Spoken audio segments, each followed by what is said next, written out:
Le consensus de Nakamoto, présenté par Cyril Grinspan.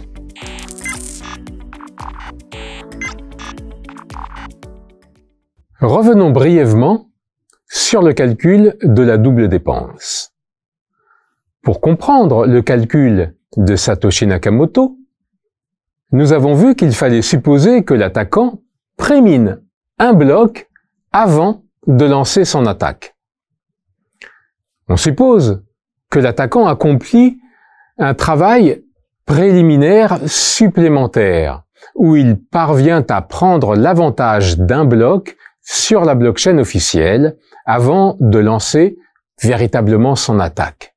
Ensuite, on l'a vu, on peut dérouler le calcul et on aboutit alors à une formule fermée avec une fonction bêta régularisée incomplète.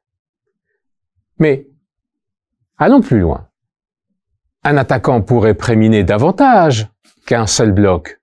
Par exemple, 2, 3, ou même carrément Z plus 1 bloc, par exemple, où Z est le nombre de confirmations demandées par le marchand ou la plateforme d'achat que l'attaquant cherche à escroquer. Il est toujours possible de formuler une telle hypothèse.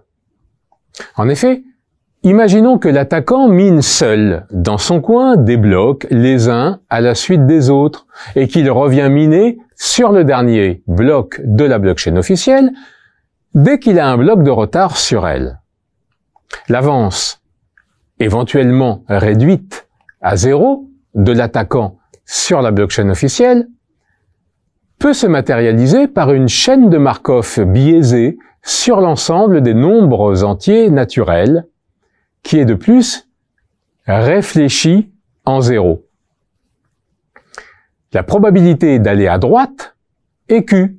C'est la probabilité qu'a le mineur de trouver un bloc avant les honnêtes mineurs. Et celle d'aller à gauche ou de rester en 0 est P égale 1 moins Q. L'état N, avec N entier naturel, signifie que l'attaquant a une avance de N blocs sur la blockchain officielle. Cette chaîne de Markov est irréductible, chaque état est atteignable. Elle est aussi récurrente positive, car Q est inférieur à 1,5, ce qui signifie qu'on revient en temps fini à n'importe quel état donné. Cette durée peut être très grande, certes, mais le point est qu'elle est finie. Concrètement, cela signifie ici qu'il est toujours possible de préminer Z plus un bloc et la durée pour y parvenir est finie en moyenne. Cette phase préliminaire étant achevée, l'attaque à la double dépense réussira alors à tous les coups. Dans le pire des cas, même si l'attaquant ne mine aucun bloc, alors que les honnêtes mineurs en minent Z. Étant donné que l'attaquant a déjà préminé Z plus un bloc, cela suffit pour réussir son attaque. Avec probabilité 1, l'attaque à la double dépense sera une réussite.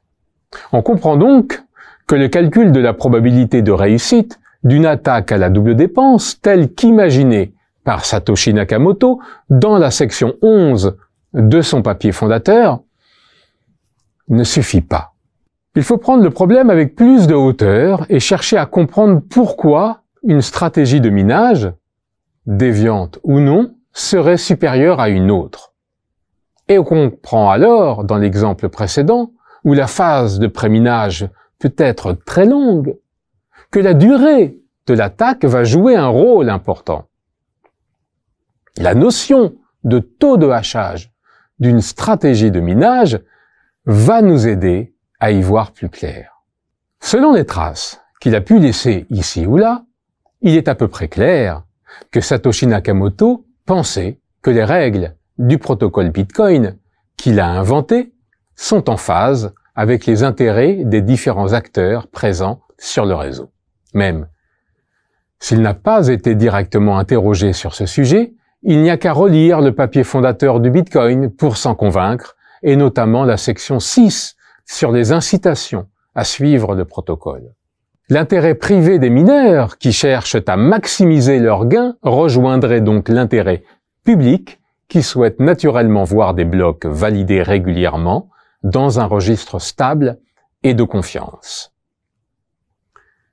Ce point a d'ailleurs conduit certains commentateurs à avancer le nom de John Nash, le fondateur de la théorie des jeux modernes, comme étant Satoshi Nakamoto lui-même. Mais on sait que ce n'est pas le cas. Il n'en demeure pas moins que les réflexions de John Nash sur l'argent idéal, développé au milieu des années 90, a pu jouer un rôle dans la genèse du Bitcoin.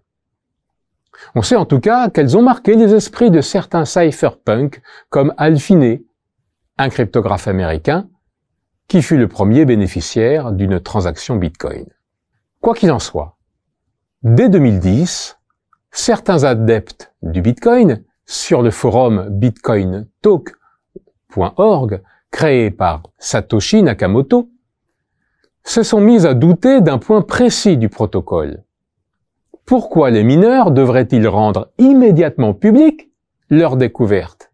S'ils découvrent un bloc nouveau, ne peut-on pas imaginer qu'ils puissent tirer profit de leur découverte pour creuser davantage l'écart avec la blockchain officielle en continuant à miner secrètement, ce qui leur assurerait un revenu encore plus important?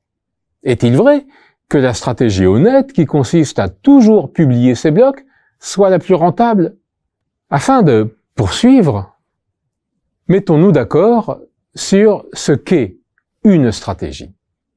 Nous considérerons qu'il s'agit d'une suite d'actions prises par le mineur qui décide régulièrement de l'endroit où il mine et des blocs déjà minés qu'il rend publics. Une stratégie de minage a toujours un début et une fin, et ne dure pas infiniment. À un moment donné, quelle que soit l'issue de la stratégie, le mineur, tel Sisyphe, revient miner sur le dernier bloc de la blockchain officielle, comme au début de son attaque, et la durée de ce qui peut se définir mathématiquement comme une excursion doit être finie en moyenne. Par suite, l'activité du mineur consiste en une suite de cycles d'attaque indépendants entre eux. Pour fixer les notations, on note grand T indice I la durée du ième cycle d'attaque et grand R indice I le revenu du mineur à l'issue de ce cycle. Après n cycles, le revenu du mineur par unité de temps est R1 plus datata plus Rn divisé par T1 plus datata plus Tn. Les grands R indice I sont des variables indépendantes et identiquement distribuées. Il en est de même pour les TI. Le revenu du mineur provient des blocs qu'il parvient à découvrir. Or, le processus qui compte le nombre de tels blocs découverts est un processus de Poisson, comme on l'a vu dans une vidéo précédente.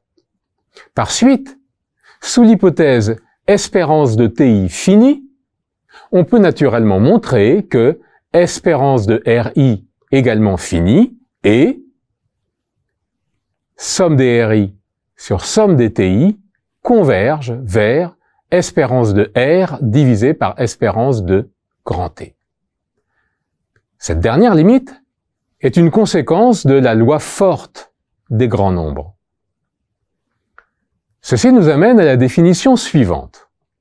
On appelle taux de rendement d'une stratégie de minage le quotient espérance de R sur espérance de grand T, où grand R et grand T désignent respectivement le revenu du mineur à l'issue d'un cycle d'attaque et la durée d'un cycle d'attaque. Nous avons la propriété suivante qui permet de comparer deux stratégies de minage. Soit Xi et Xi', deux stratégies de minage possédant des taux de rendement gamma et gamma', et des coûts de minage identiques par unité de temps. Alors, Xi est plus performante que Xi', si et seulement si gamma est plus grand que gamma'. Démonstration. La quantité qui permet de quantifier l'efficacité d'une activité économique est le revenu net par unité de temps. Revenu net signifie revenu moins coût. soit CI, le coût d'exploitation d'un mineur durant le cycle I suivant la stratégie XI. Après N cycles, son revenu net par unité de temps est la somme des RI sur la somme des TI moins la somme des CI sur la somme des TI. Cette dernière quantité converge vers gamma moins upsilon, où gamma est le taux de rendement de la stratégie et upsilon est le coût par unité de temps. D'où le résultat, on a gamma moins upsilon, strictement plus grand que gamma prime moins upsilon, si et seulement si gamma est strictement plus grand que gamma prime. Arrêtons-nous un instant sur la notion de coût de minage. Le coût de minage dépend de différents paramètres, dont le prix des machines, les salaires versés aux employés, le prix de l'électricité, le taux de change Bitcoin-dollar. Mais il est fondamental de remarquer que ce coût ne dépend pas du fait que le mineur garde ou non des blocs secrètement sur son ordinateur, sans les partager au reste du réseau. Ceci a un impact sur son revenu, mais pas sur son coût d'exploitation. Par suite, pour peu que le mineur utilise toujours ses machines à pleine puissance, le coût de minage est indépendant du choix de la stratégie utilisée. Il en résulte que la quantité clé qui permet de quantifier la performance d'une stratégie est son taux de rendement, espérance de R divisé par espérance de grand T. Et comme en physique, on aime manipuler des quantités sans dimension. Par suite, on prendra comme taux de rendement réel la quantité espérance de R divisé par espérance de T fois taux 0 divisé par B, où taux 0 est égal au temps de minage interbloc prévu par le protocole, en l'occurrence 10 minutes pour Bitcoin, et petit b égale la valeur moyenne contenue dans un bloc. À l'heure actuelle, cette quantité est surtout constituée de la création monétaire contenue dans chaque bloc, appelée Coinbase, équivaut 6,25 Bitcoin aujourd'hui et très bientôt 3,125.